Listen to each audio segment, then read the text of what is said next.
Innal hamdalillah nahmaduhu wa nasta'inuhu wa nastaghfiruh wa na'udzu billahi min syururi anfusina wa min sayyiati a'malina. Man yahdihillahu fala mudhillalah wa man yudlil fala hadiyalah.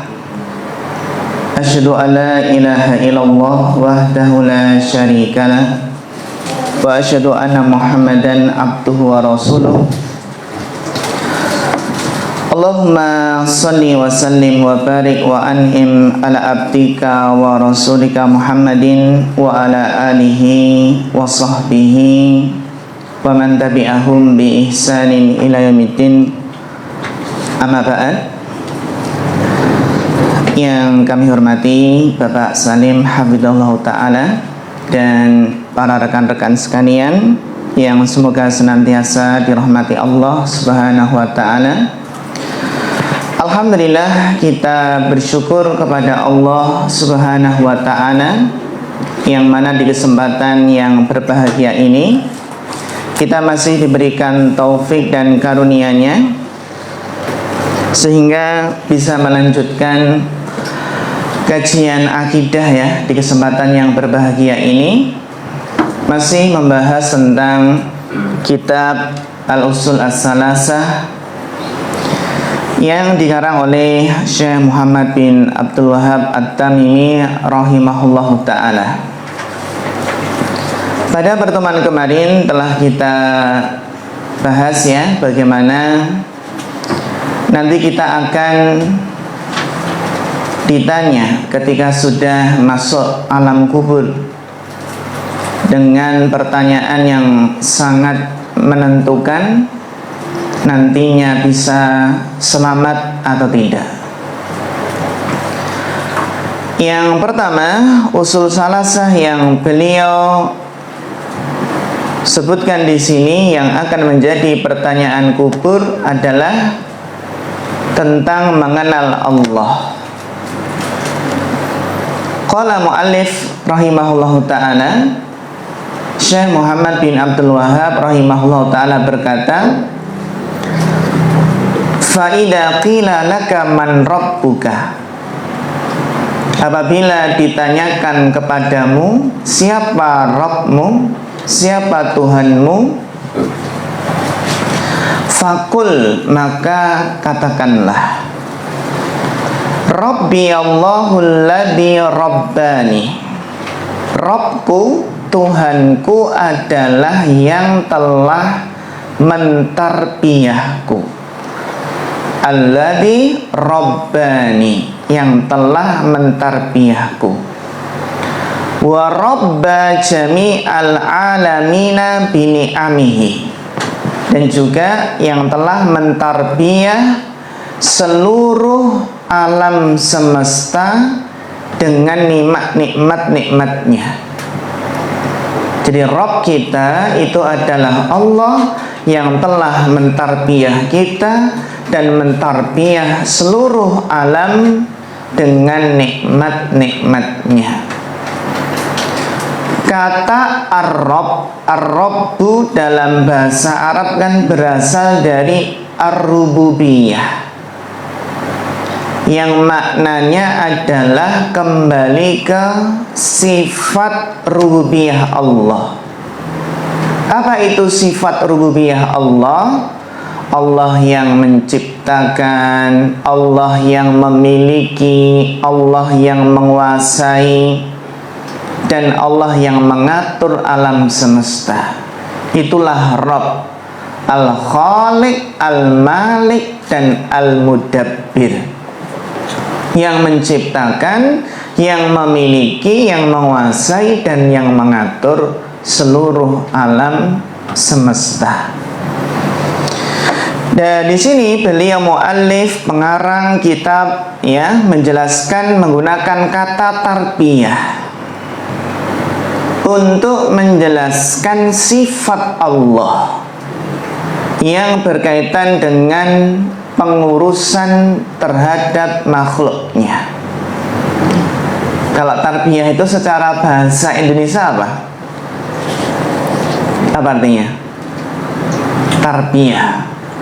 Tarbiyah itu ya memelihara, mengurusi.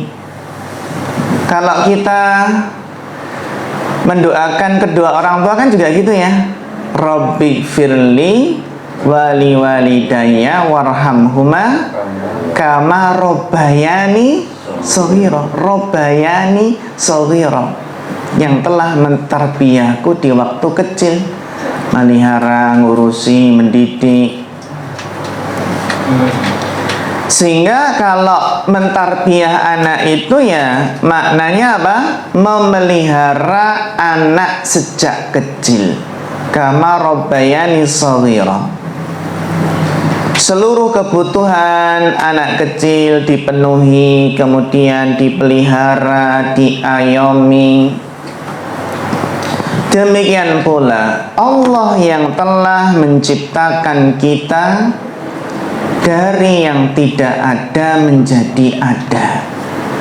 Coba ini teman-teman, kita renungkan sebuah kenikmatan yang besar ya. Kita kan awalnya nggak ada. Kalau kita diberi pilihan, pengen kita nggak ada atau pengen kita ada? Ini pertanyaan filosofi ya. Bagaimana seandainya kita nggak ada? Kita nggak akan merasakan apa-apa itu ya. Contohnya seandainya kita nggak ada, ya nggak merasakan apa-apa.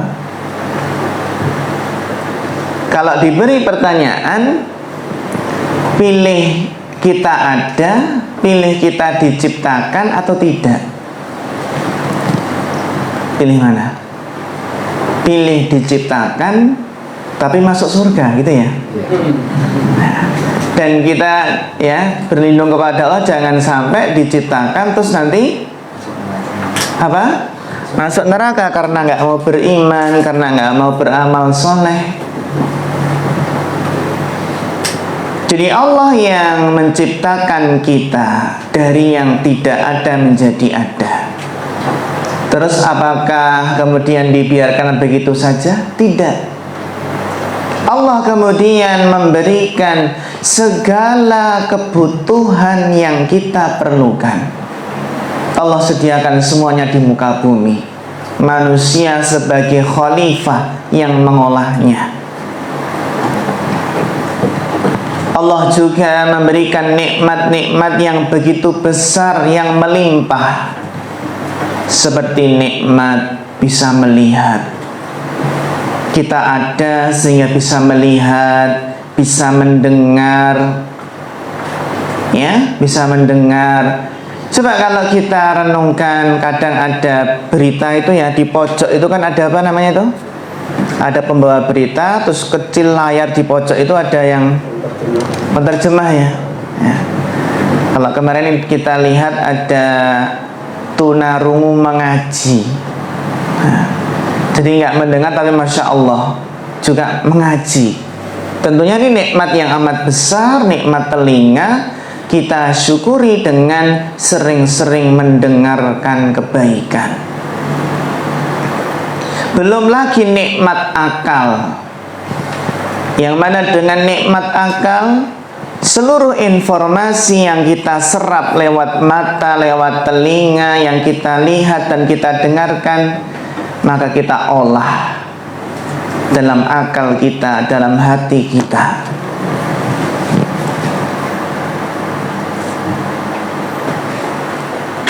Dan tidak cukup sampai di situ saja.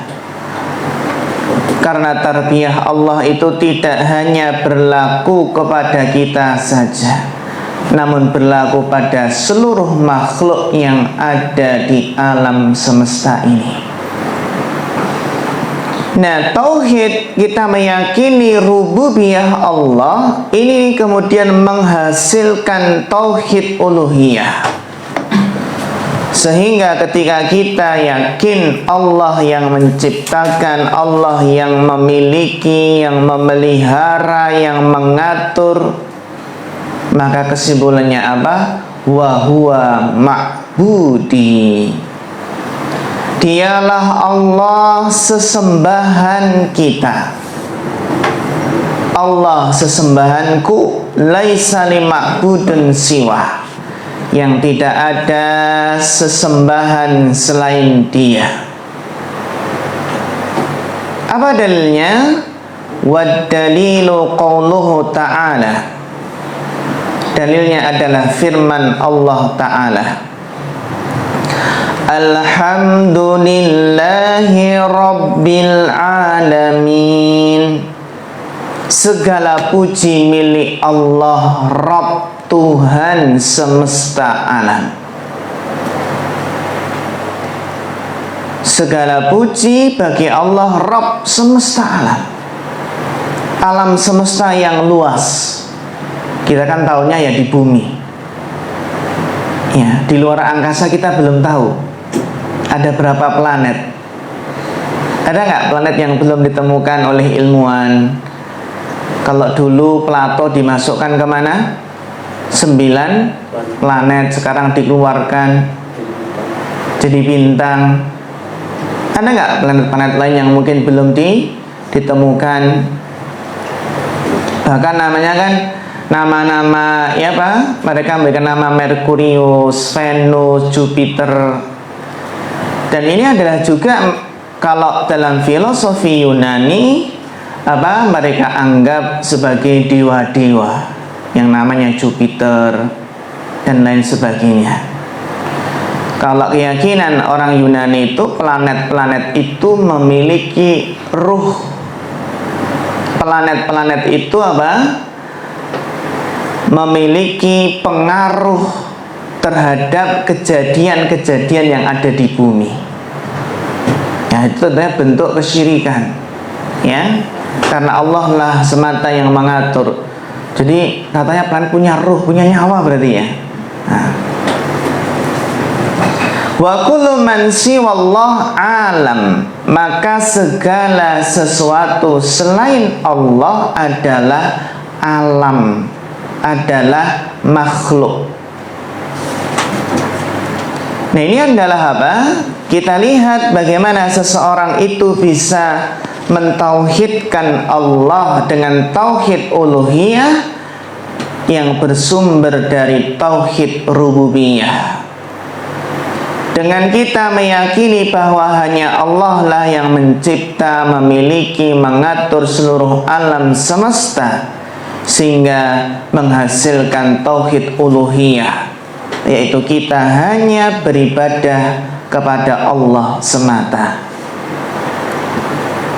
Ya, karena Allah yang memiliki, hanya Allah yang mencipta, yang mengatur alam semesta, maka yang berhak disembah ya Allah. Ini adalah suatu yang sangat urgen, sangat penting sekali.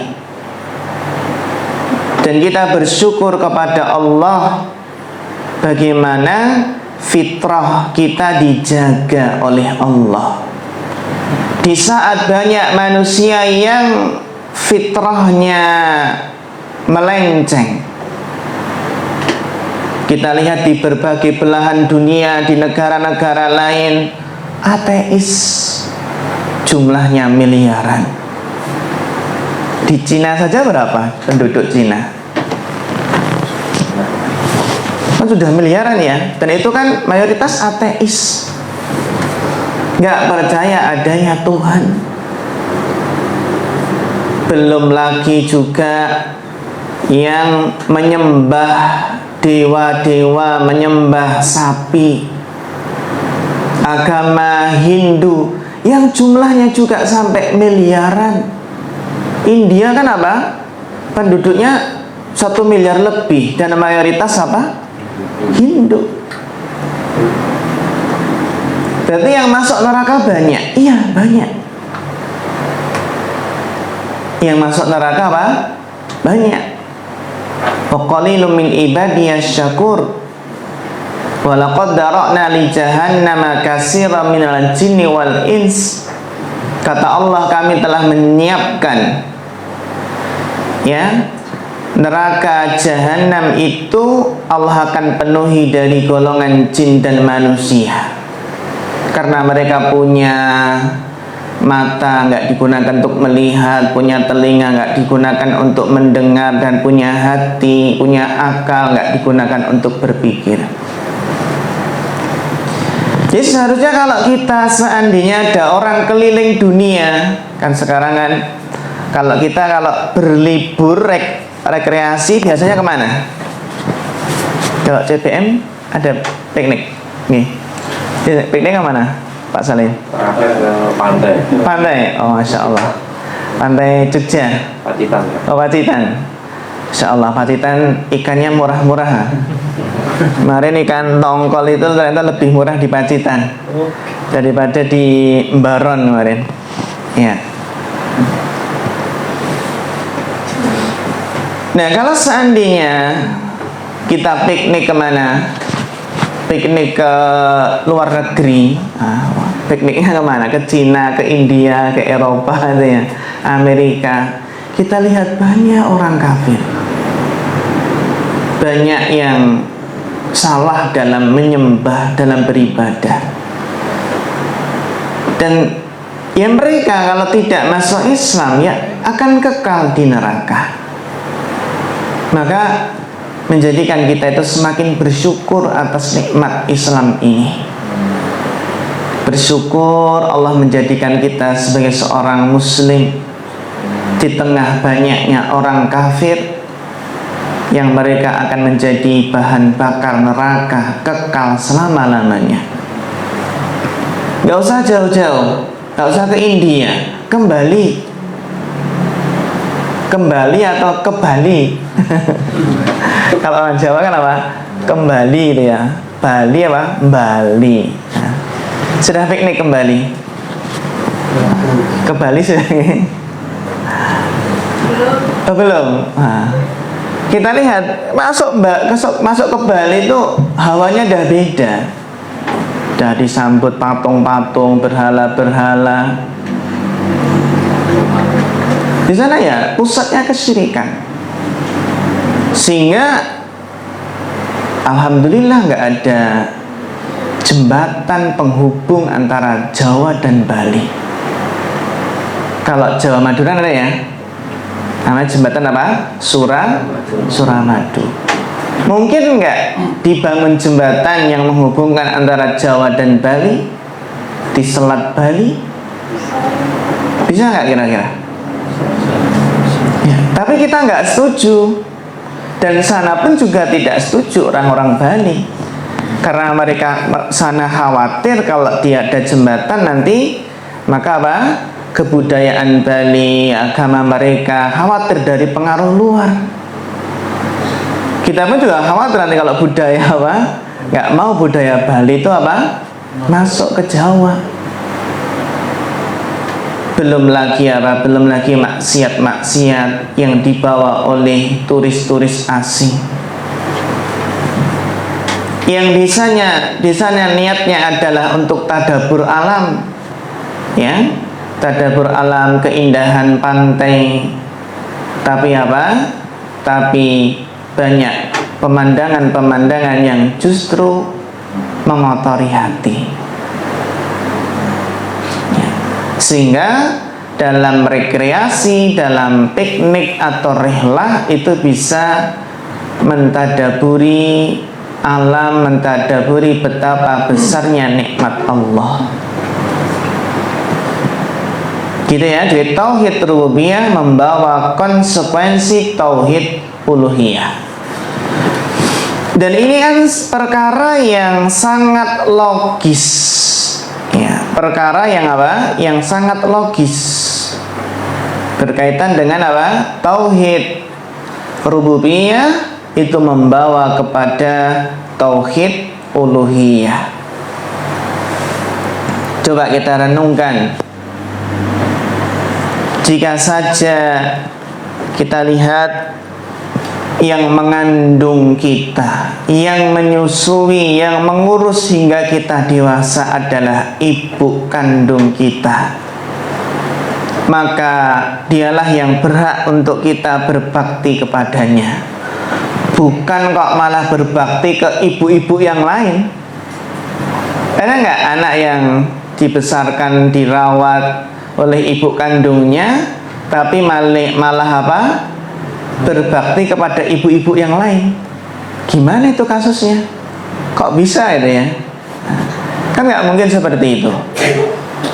Demikian pula halnya seorang wanita yang dilamar, dinikahi, dan diberikan mahar. Alhamdulillah di Indonesia maharnya apa? Sederhana ya. Maharnya sederhana. Yang penting jangan sendal jepit. Masa mahar apa? Sendal jepit. Ini bukan lelucon gitu ya. Nah, kalau pengen viral, ya lakukan hal-hal yang aneh memang, gitu ya. Kayak kalau masa-masa pemilu ini, kalau pengen terkenal, laporkan gitu, kan gitu biasanya. Laporkan itu punya cuma cari apa ya? Cari muka, pengen terkenal. Ya kalau sudah jadi cawapres dan cawapres ya nggak bisa dipidanakan kan gitu.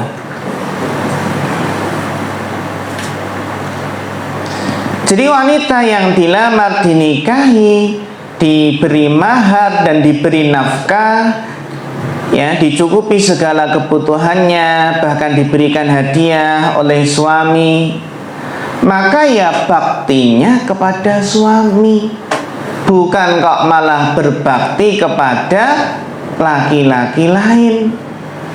Ada nggak seperti itu? Oh banyak, oh banyak ya.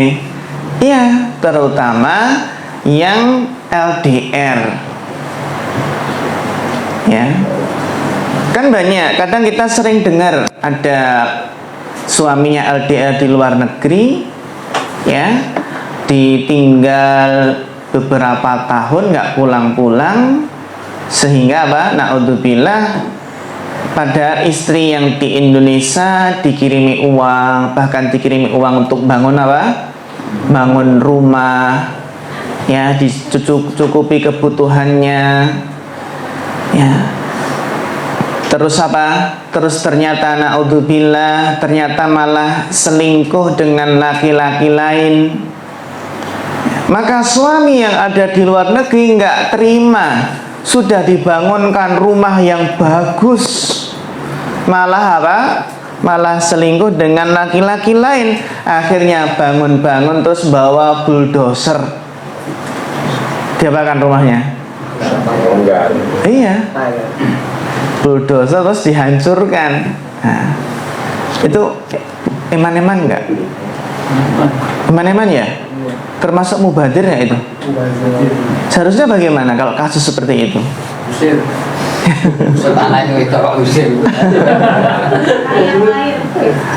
Dari yang lain. Kalau seandainya tanahnya milik yang apa? Yang istrinya, yang perempuan, gimana? Ikhlaskan ya? Ikhlaskan. Atau dihancurkan saja rumahnya.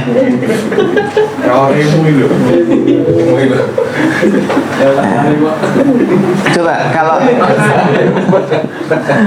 kalau ada kasus seperti itu, yang salah yang mana? Suami atau istri? Dua-duanya. Iya. Karena istri pun punya hak gitu ya. Nah, berarti jangan mau menikah dengan kalau ditinggal apa? Ditinggal bertahun-tahun kan gitu.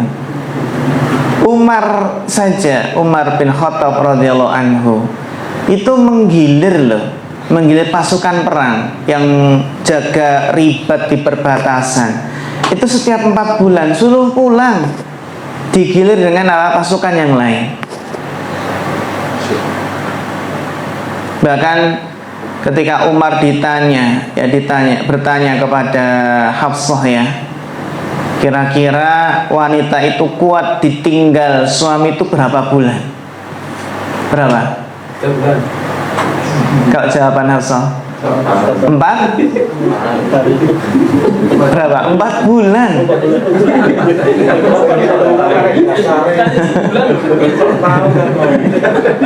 Sudah menikah kan Mas ya? Oh, sudah, alhamdulillah. Tadi pengalaman 4 bulan. Bahkan ada curhatan seorang wanita dulu ya, di zaman Umar dulu ya, yang curhatan tersebut berisi tentang ya sebuah realita kenyataan. Yang inti dari curhatan tersebut adalah seandainya bukan karena ketakwaan, seandainya bukan karena menjaga kesucian dan kehormatan, ini ditinggal dalam keadaan lama sekali gitu ya. Seandainya bukan karena menjaga kehormatan, kesucian, ketakwaan, niscaya ranjang ini sudah bergoncang. Maksudnya apa? Ya sudah tidak kuat lagi dengan keimanannya. Nah, seperti itu. Maka ini penting ya, masalah yang penting ketika ketika antara suami dan istri itu berjauhan ya, LDR. Makanya yang mau kuliah di luar negeri pun juga berat ketika ninggal istri berapa, setahun atau setengah tahun ya. Jadi kembali ke tadi ya, tadi bisa ke situ karena pembahasan kita ada seorang istri yang sudah diberi nafkah ya, diberikan kebutuhannya, malah berbakti kepada laki-laki lain, malah melayani laki-laki lain. Tentunya ini seorang wanita yang berperilaku kurang ajar, kan gitu ya. Nah, iya kan? Ya. Jadi begitu juga Allah Subhanahu wa ta'ala, karena Allah satu-satunya yang menciptakan kita, maka Dia Allah semata yang berhak kita sembah. Jika saja ada pencipta dan pengatur selain Allah, baik itu para nabi, jin, wali, kalau ada pencipta lain mungkin ya berhak disembah, tapi nggak ada pencipta yang lain di alam semesta ini kecuali Allah Subhanahu wa ta'ala. Sehingga orang yang melakukan kesyirikan dengan menyembah penghuni kubur, ini merupakan orang-orang yang tidak menggunakan akal sehatnya. Bagaimana mungkin mereka meminta, bahkan menangis-nangis meminta kepada penghuni kubur, terutama musim-musim pemilu seperti ini ya, musim-musim caleg ya. Bagaimana mungkin mereka nangis-nangis minta kepada penghuni kubur, padahal penghuni kubur tidak bisa berbuat apa-apa. Jika saja para penghuni kubur tersebut ketika masih hidup kita tidak boleh menyembah, apalagi sudah mati ya, tidak bisa berbuat apa-apa. Jangankan para penghuni kubur, para malaikat pun yang diberi tugas oleh Allah, diperintahkan oleh Allah untuk mengatur alam semesta, kan gitu ya. Jadi Allah memerintahkan para malaikat untuk mengatur alam semesta. Seperti malaikat Mikail, Allah perintahkan untuk menurunkan hujan. Malaikat Mikail, Allah perintahkan untuk menumbuhkan tanaman. Dengan itu Dengan itu hidupnya jasad. Dengan hujan dan tanaman hidupnya jasad. Malaikat Jibril ya, pemimpin para malaikat yang bertugas menurunkan wahyu. Dengan wahyu tersebut hidupnya hati. Ini rahasianya.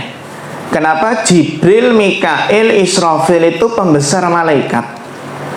Kenapa? Karena malaikat Jibril itu tugasnya sangat mulia, menurunkan wahyu. Dengan wahyu tersebut hati manusia bisa hidup. Dan malaikat Mikail bertugas menurunkan hujan, menumbuhkan tanaman, dengan itu jasad bisa hidup. Malaikat Israfil juga sama.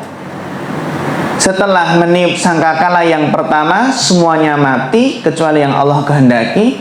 Terus tiupan yang berikutnya, dengan sekali tiupan sangkakala manusia bangkit dari kematian, dari kuburnya, hidup lagi. Maka Jibril, Mikail apa? Israfil. Kalau Israel ada nggak? Israel itu apa? Malaikat pencabut nyawa. Meskipun yang lebih tepat malakul maut, gitu ya, malakul maut, malaikat pencabut nyawa, karena Israel masih diperselisihkan apa penamaannya ini. Apakah hadisnya sahih atau tidak? Nah, tugas-tugas yang mulia. Malaikat Israfil sangkakala sudah ada di dalam mulutnya, tinggal menunggu perintah Allah. Tinggal menunggu perintah Allah. Matahari juga tinggal menunggu perintah Allah. Tinggal menunggu perintah Allah terbit dari arah barat. Jadi tahu nggak rekan-rekan yang dimuliakan Allah, Nabi itu pernah bertanya kepada para sahabat, wahai para sahabat, atadruna, apakah kalian tahu kemana perginya matahari ini? Ketika matahari terbit terus berjalan ke sana, ini perginya kemana matahari? Kira-kira perginya kemana? Ketika matahari terbit perginya kemana? Ke barat. Para sahabat menjawab, Allah wa rasuluhu a'lam. Allah dan Rasulnya yang lebih tahu. Ternyata matahari ketika terbit itu perginya kemana? Perginya ketika sampai ke garis edarnya itu di bawah arsy ya. Ketika sampai di bawah arsy, di garis edarnya apa? Matahari sujud kepada Allah. Matahari apa? Sujud kepada Allah. Ketika sujud kepada Allah, matahari saja mau sujud kepada Allah. Orang-orang kafir nggak mau sujud, nggak mau sholat. Kemudian matahari disuruh bangun, bangunlah. Matahari suruh apa? Bangun. Terbitlah sebagaimana kamu tadi datang dari asalnya. Diperintahkan untuk terbit lagi dari arah timur. Terus berikutnya terus sampai di bawah arsy lagi. Matahari apa? Sujud lagi. Kemudian diperintahkan untuk bangun. Terus apa? Kembali ke tempat semula dari mana awal terbit. Terus seperti itu.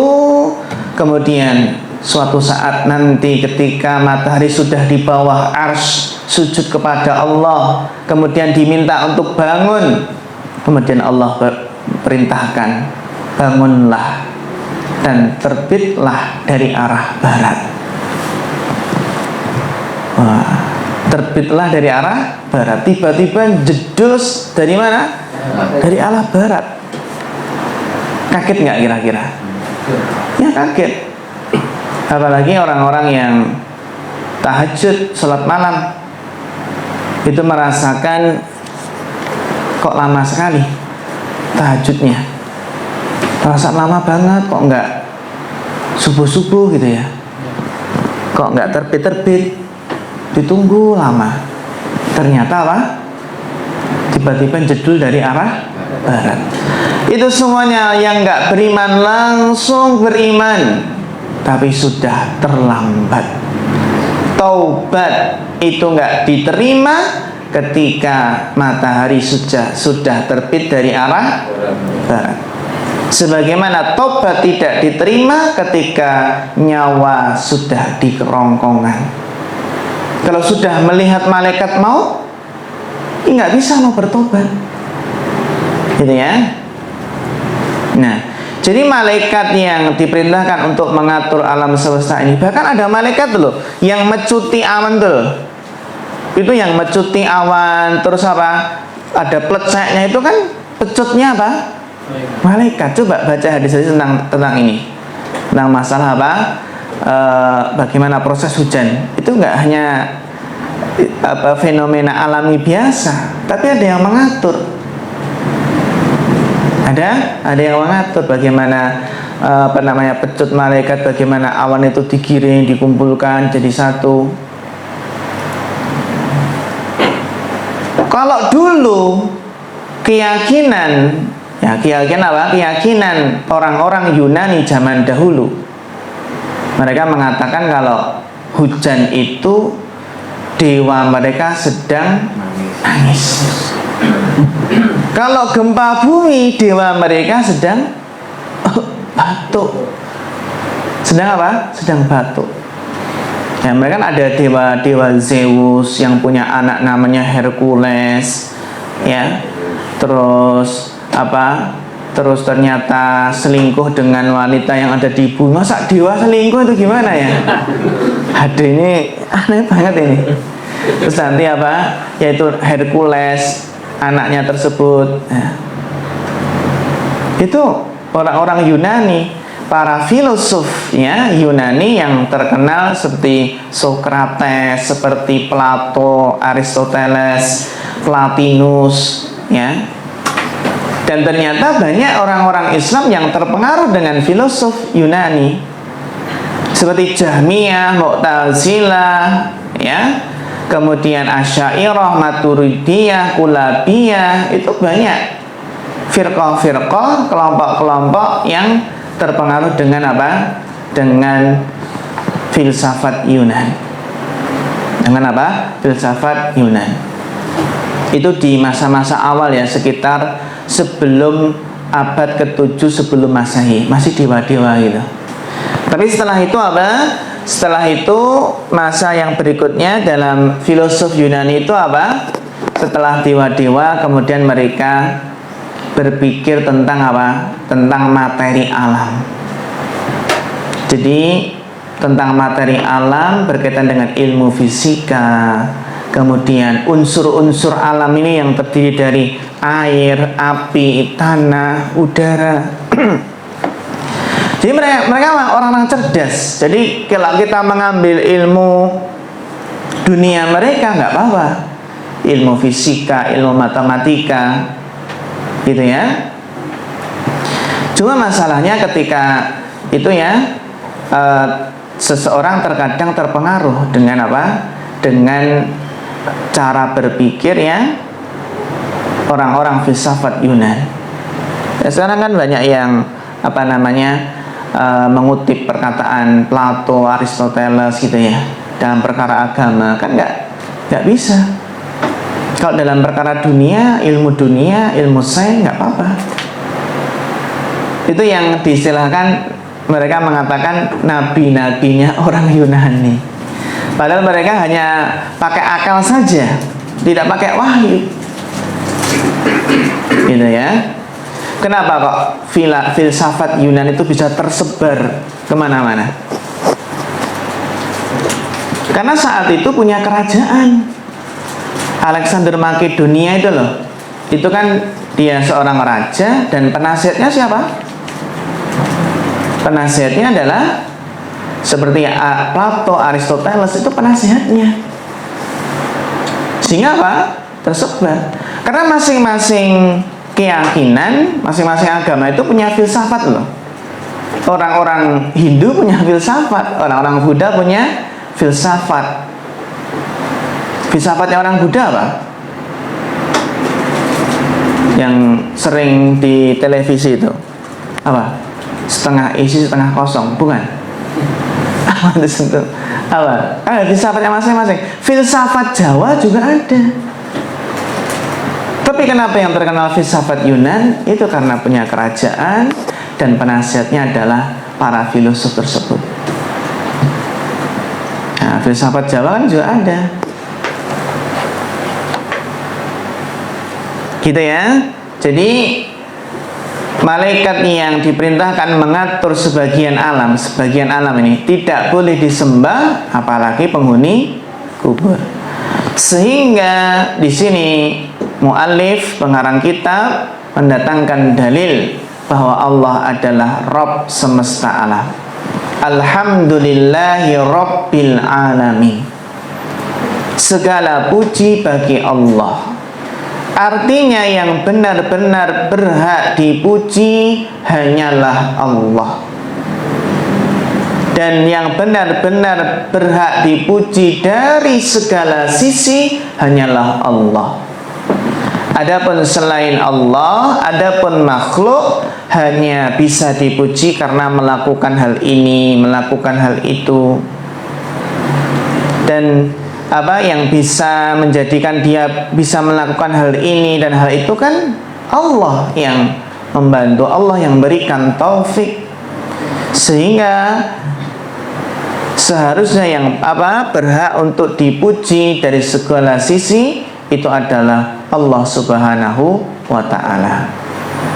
Sehingga kalau kita takjub, kagum melihat sesuatu, disyariatkan untuk mengucapkan Masya Allah, Tabarakallah. Jadi yang ketika takjub melihat sesuatu, yang pertama layak dipuji itu adalah Allah. Yang pantas dipuji adalah Allah. Karena Allah yang yang bisa menjadikan orang tersebut bisa melakukan hal itu. Jangan sampai hanya memuji orang tersebut, lupa nggak memuji Allah, kemudian menjadikan penyakit ain. Penyakit apa? Penyakit ain. Jadi penyakit ain itu tidak hanya disebabkan karena pandangan hasad, tidak hanya disebabkan pandangan dengki, ya, tidak hanya berasal dari orang yang dengki, orang yang jahat dengan kita, enggak hanya itu. Memang pandangan dengki itu bisa mencelakakan, tentu saja dengan izin Allah.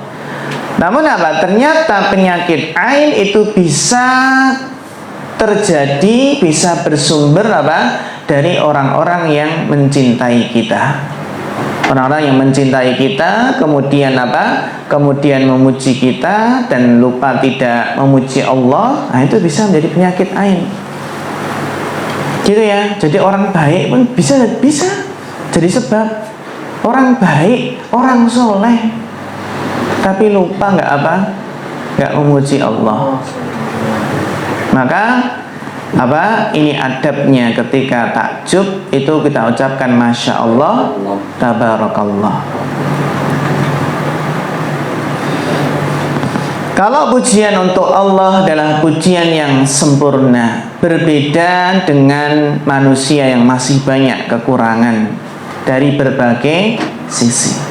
Rabbil Alamin, kemudian Rabbil Alamin, Tuhan semesta alam.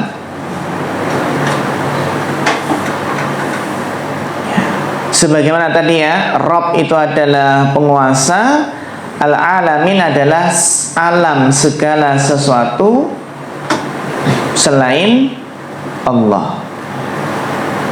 Kemudian Syekh rahimahullahu ta'ala kembali ya, di sini beliau mengatakan fa idza qila laka bima arafta rabbak.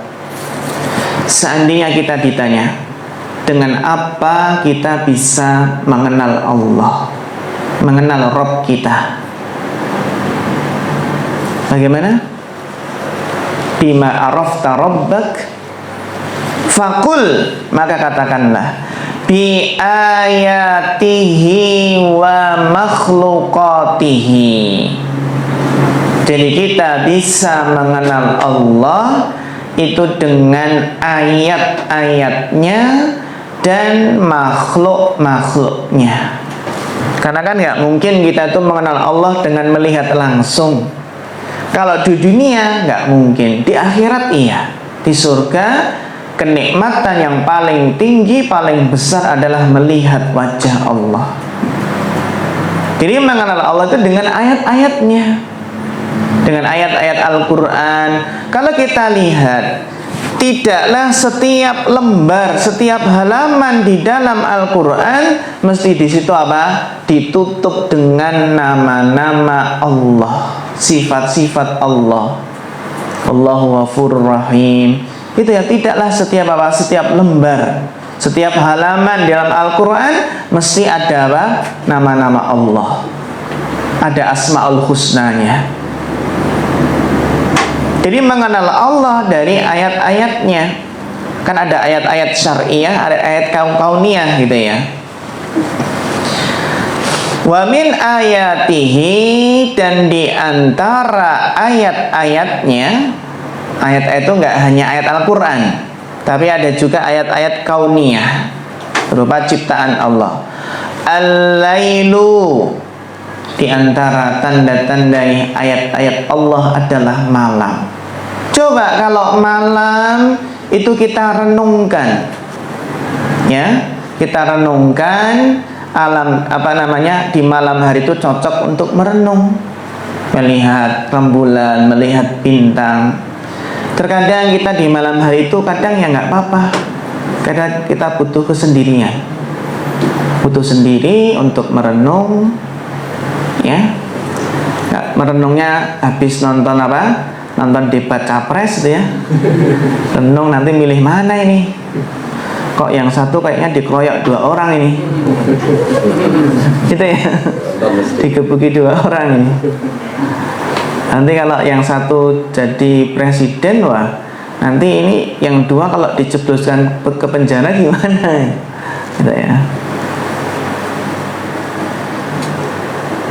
Iya, siap-siap ya, siap-siap tanggal 14 Februari.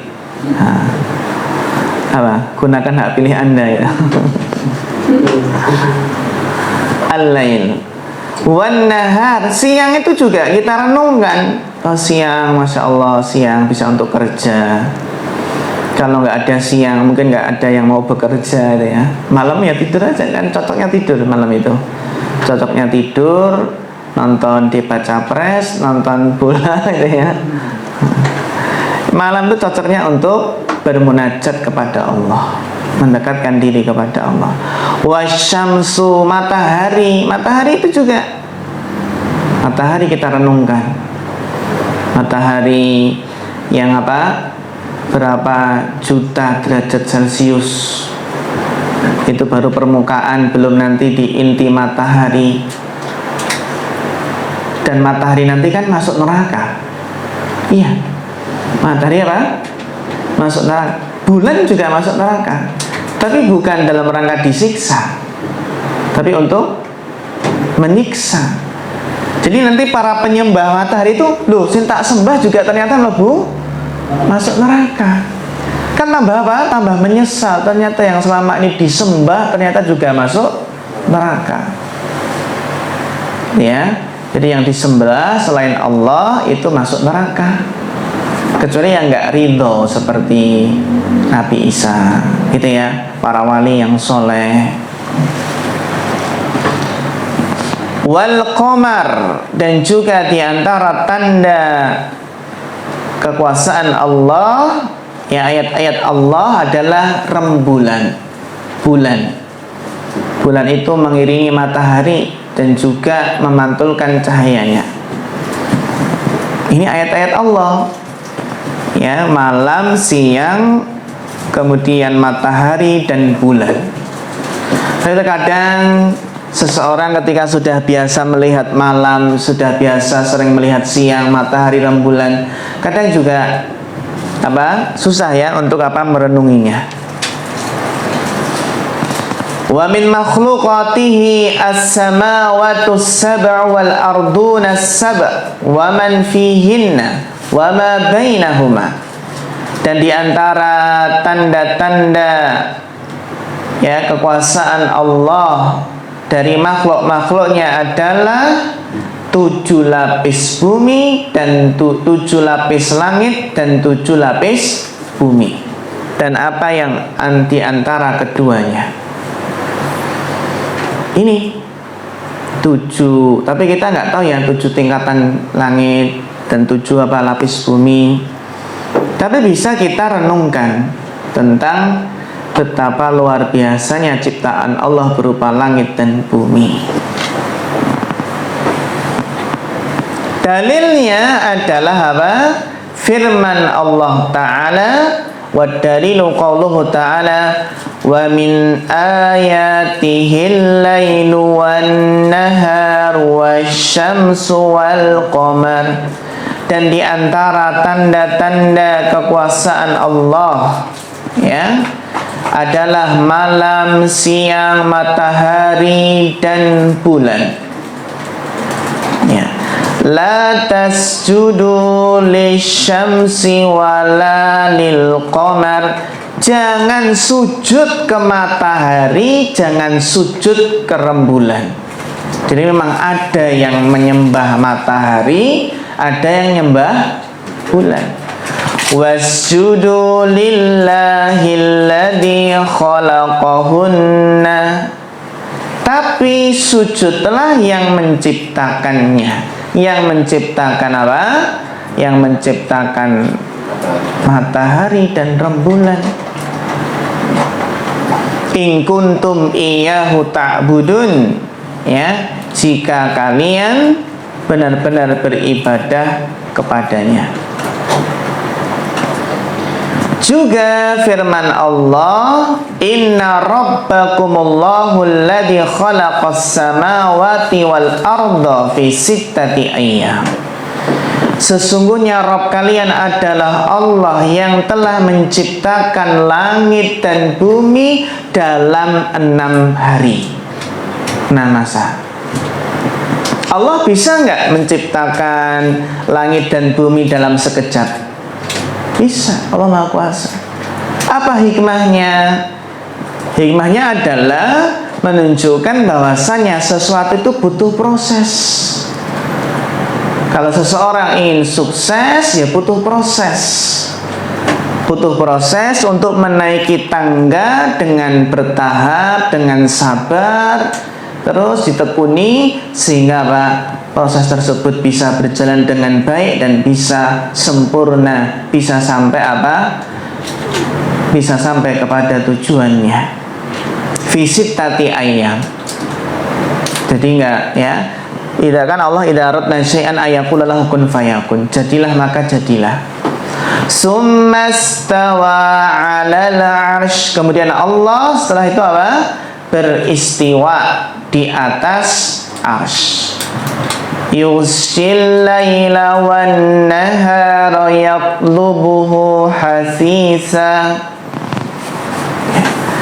Kemudian dia Allah yang menutup malam kepada siang yang mengikutinya dengan cepat. Nah, saling menutup. Allah menutup malam kepada siang yang mengikutinya dengan cepat. Wasyamsa wal qamara wan nujuma musakhkharatin bi amri. Allah juga menciptakan matahari, bulan, bintang-bintang masing-masing tunduk kepada perintahnya. Ala lahul khalqu wal amr. Ketahuilah bahwasanya bagi Allah segala penciptaan dan segala perintah. Tabarakallahu rabbul alamin. Maha suci Allah, Rabb semesta alam. Surat Al-A'raf ayat 54. Nah, ini adalah dalil-dalil yang disebutkan oleh muallif rahimahullahu taala akan tanda-tanda kebesaran Allah, ya, tanda-tanda bahwasanya apa? Allah itu, ya, yang berhak untuk kita tauhidkan, baik tauhid rububiyah maupun tauhid uluhiyah. Ya. Demikian mungkin yang bisa kita sampaikan di kesempatan yang berbahagia ini. Insyaallah nanti kita lanjutkan untuk syarah dari apa? Dari ayat-ayat tadi. Bismillahi ta'ala. Ada pertanyaan tidak?